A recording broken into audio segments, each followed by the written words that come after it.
Sowore don expose everything wey Buhari do. Abeg, if you no get mind, abeg no lis ten to this particular video you guys are seeing on this background, because this man don expose a lot for inside this particular video. But na wetin he come talk at the ending of this particular video na e shock many Nigerians. Make una come lis ten to this particular video, make una hear how Sowore take react to this Buhari update and how he also take react to Buhari legacy. And make una share the video, make una spread this video, because this video need to go viral and member of their family when they're sick. Okay. But Buhari left Nigeria with a terrible legacy, and I've listed that he was one who was responsible for the killing of young people who were waving Nigerian flags at the toll gate in Lagos during the NSAS protests. He was responsible for dividing the country. He broke the country. He was a very divisive figure, and I don't know what else a bad leader does. All right, comrade. Let's. Okay, I want to read out another tweet that you made, and I would like for us to interrogate all of that. You said, as president of Nigeria, Muhammad Buhari was a total waste of space. 8 years of terrible policies, deepened poverty, weaponized insecurity, and hollow leadership. He promised change, but delivered catastrophe. Now, is there any one thing you could point to as a high point of Buhari's 8-year administration in Nigeria? Just one thing. Is there any one thing that he got correct as president for 8 years? I don't know of any. I'm speaking from the point of someone who not only observed everything that happened. I was in the middle of it because I spent, out of his 8 years in government, I spent 5 years in Nigeria. Detained in Nigeria. I was detained for 5 months. He seized my passport for 5 years. So you also know that I do investigative journalism, and even though I don't do so anymore actively. Okay. So I documented what Buhari did. We documented how many people were killed in the Southeast because we were branded IPOB, and the killings are still going on. Buhari was the one who introduced Operation Python Dance in the Southeast. He's the one who killed people at the toll gate. Buhari is the one who killed and buried Shiites who just had a little confrontation with soldiers. And some of them were buried alive. And I must tell you that scientifically, the worst form of death in terms of painful death, is for somebody to be buried alive. So what didn't Buhari do bad to this country? Okay. And what did he do good? Now, comrade, in all of this, we have his former colleague presidents, like Obasanjo said that, look, that he left when Nigeria needed him most. Jonathan called him a man of peace. The question you should have asked is, what did Nigeria need him for? I think they just no. That's Obasanjo speaking. That's Obasanjo speaking. Yeah, but let's judge it. So at the point that he left, what did Nigeria need Buhari for?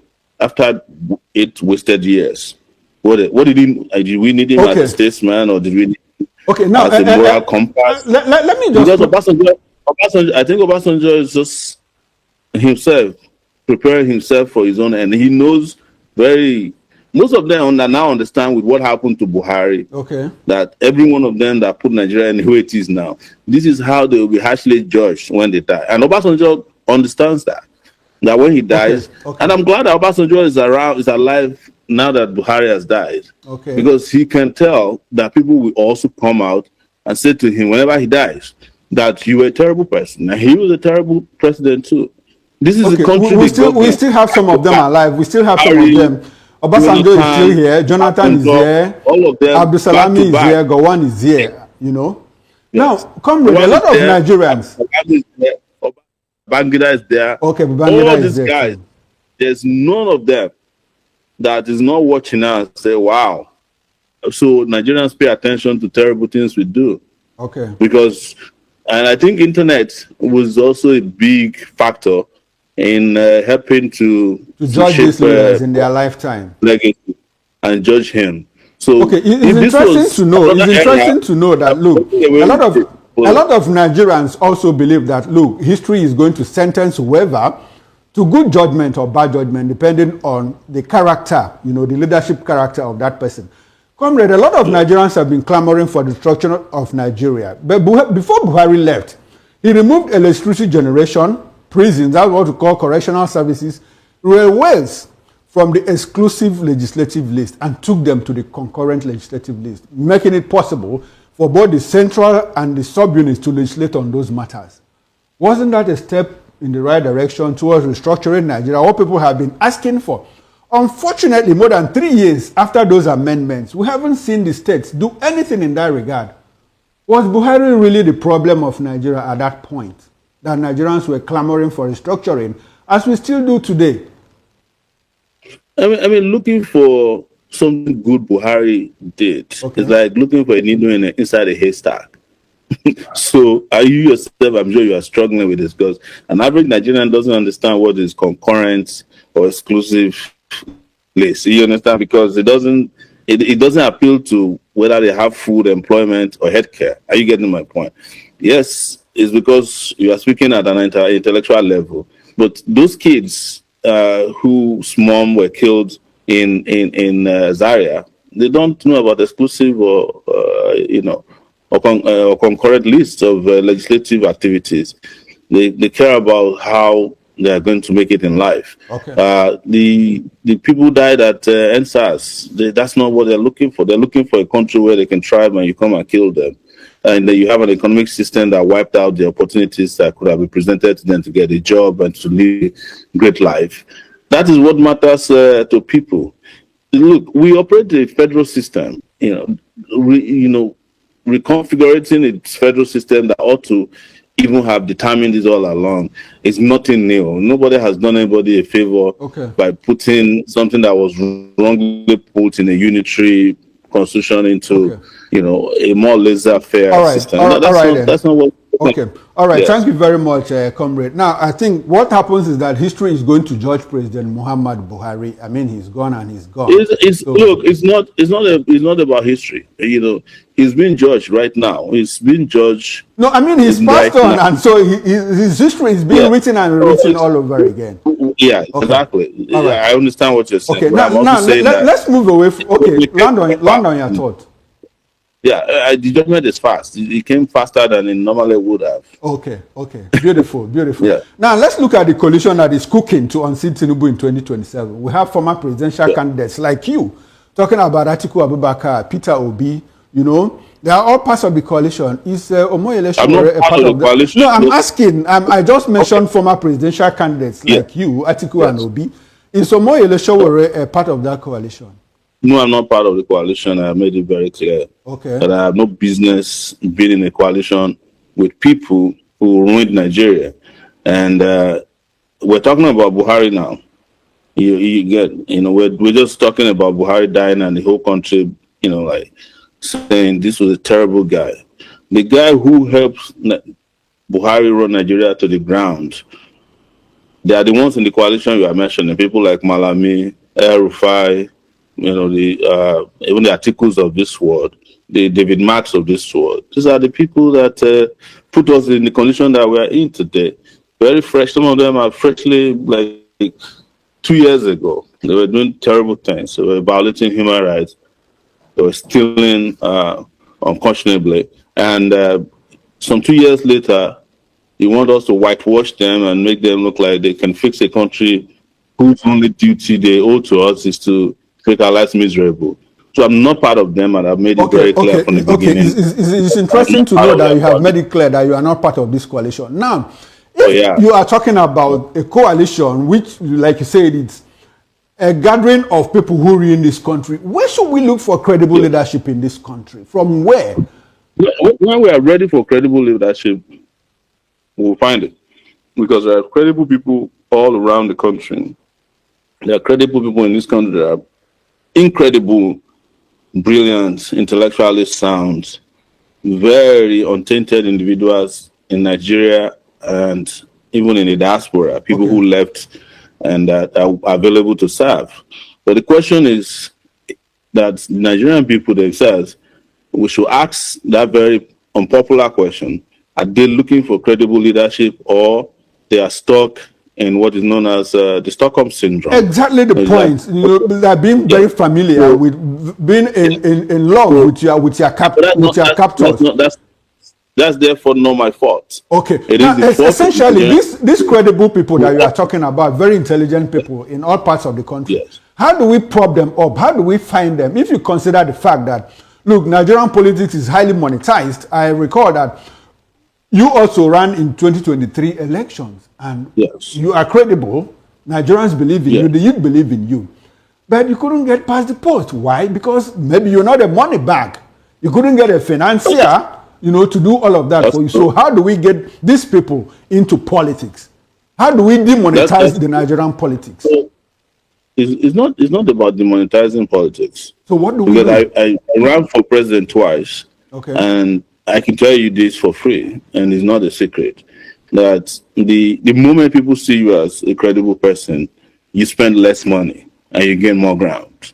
So, but nobody should tell you, and I won't be sitting here lying to you, that anybody who wants to run for office should have no money. Okay. That is a recipe for a disaster, because I've seen it happen before. You're going to need money, but you're going to need less money if you have more credibility, because credibility and integrity and honesty and brilliance, to Nigerian people, they can see it, and they appreciate. They see that as currency as well. They see Okay. that as resource. So human resource. But the problem is that there also has to be a complete mind shift of a majority of our people who will honestly adhere to consistently from the beginning to the end. Okay. Their tenacity is saying, look, this is the leader we want. These are the qualities they have, and we've found some of them. And we're going to stick and stay with them until the end. If we go hungry or we starve, it doesn't matter. But the problem is that people can promise you before election, they can say some of the nicest things. Majority of those people may not even go out to vote on election day. And the ones that go out to vote, who we promised at the beginning, will collect money because they're looking for instant compensation at the polling unit or polling booths. And the rest are just generally afraid sometimes, because there's a lot of violence All right. involved. Comrade. Okay, comrade. Let's still dwell on credible leadership. Of all these people, that are out there, Atiku wants to contest, Malam Nasir El-Rufai wants to be president, Rotimi Amechi wants to be president, Peter Obi wants to be president, who else wants to be president? Among all of these people, is there not one of them that is credible enough to lead this country, to greater heights? Just If there was, I would have told you even the last time we met on this your show. I think we had a group, we had a whole panel where I had a conversation with you, and I broke it down. I broke it down to you why I can't support any of these guys who have had the opportunity to have a term in office. I'm not talking about 8 years. Okay. Term, 1 4-year term, who you cannot go to their state on vacation and say, here comes the Christmas tree of Nigeria. It was governed by this guy. Okay. Here comes the best hospital in Nigeria. It was built by any of these guys you mentioned. Here comes the best road in Nigeria. It was built by this guy. Here comes the best school in Nigeria. It was built by this guy. There's none of these guys you mentioned. Okay, comrade. Let me put you on the spot more like, in all of this, you can't even mention, what of somebody like Peter Obi doesn't fit into that mode, into the mode that you just created now? Well, the moment you say you want to put me on the spot, I know you want to mention Peter Obi. Okay. That's always your natural space. That's your natural pitch. But again, I put you back on the spot by saying, which school did Peter Obi build in Anambra that you can send your child to? Okay. Tell me. Which hospital did Peter Obi build in Anambra that you can send yourself to for treatment instead of going to India? Which roads did Peter Obi build in Anambra that is still there today? 100 kilometers of highway or less, Where is the water source that Peter Obi built that anybody is drinking from today?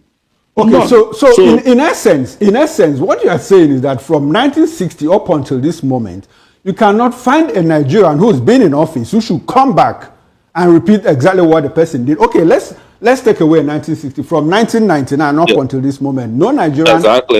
Okay. I wanted you to reduce it so that you don't put too much burden on Oh, both yes, of us, because yes. again, 1999 to this moment.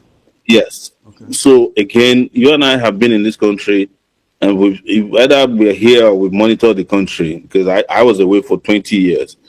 No, tell me since 1999, a governor you know knew. You know, I was mentioning this guy to you, David Mack, earlier. Okay. Do you know that when I was in secondary school, yeah, I think it was 19 in the 80s, it was in the 80s. I don't know that. I did a quiz of governors, military administrators in Nigeria. David Mack was one of them. Okay. He was the military administrator of Niger State. I think I was 13 years old at this point, I'm telling you. And then he was Senate president for 2 terms. Are you getting me? He was a minister of communication for I don't know how long. Okay. What did he do for you? Nothing. Rotimi Amechi is in their midst there. He was speaker of River State. He was governor 2 terms, River State. What did he do? Nothing. El Rufai Nasiru was he was minister of Abuja, which is a governorship. All right, comrade. I appreciate all of that. We are years, yes. 2 years Okay. combined. What did they do? Okay, Nothing. we have more Don't go grounds. to We have a lot of Kaduna grounds to now. cover, but unfortunately, we're almost out of time. I'd like for us to go Yes. back to the issue of P2B, because you said something when I said I'll put you on the spot. You said you knew I was going to talk about a P2B because I know, because it's my I know natural that's space. I don't know what you mean by being my natural space anyway. But it's because we've discussed it before. It's fine. There's nothing wrong with it. Okay. Okay. Now, I'd like for you to, if you talk about education, are you aware? Okay. Yes. Are you aware that Peter Obi won a United Nations award on MDG as the state that did the best? Anybody can win a United Nations award. The guys who are managing by the way, I've never heard that the United Nations gives awards to state governors. But it's out there in the public space. It's on the net. You can find it. That might be true, know, but that the United Nations award. I thought that United Nations is another group that monitors the world, not to be given awards. But let's assume it is true. What did they give the award about?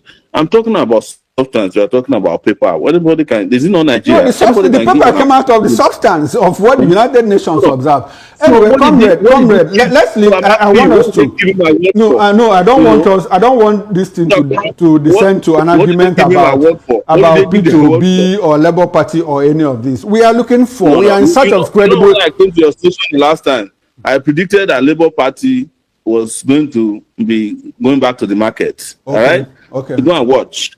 Because I called the Labour Party Airbnb short renter that they are done with Peter Obi and they have gone back to, that Labour Party has now they are looking for another tenant. You saw them with comrade. We are looking for credible leadership. We are in search of credible leadership for Nigeria. Absolutely. And let's look for it without bias. Exactly the point. Exactly the point. I mean, that's my point. Nobody is. I mean, if I enter into my bedroom, I touch the switch and there is light. I open the tap, there's water, and the roads are paved. My kids go to school. I can go to hospital and get free treatment or even at a very cheap rate. Will it matter to me if the president is from Cameroon or from any part of the world? I don't care if the president of Nigeria is a character on telebobbies. Okay. You understand? As long as things are working, are you getting my point? And that's my position. Now that leads me to my next question. Thank you for watching that video. So guys, before you leave, look at the top here. Do well to subscribe and also put on notification bell so that whenever we upload any video in this great platform, you will be the first to see it. And please don't forget to drop your comment at the comment section, your opinion, what you think about this video. And please don't forget to share the video, spread the video so that more people can come across this video. See guys, this is where I'm going to end the video and I will see you guys some other time.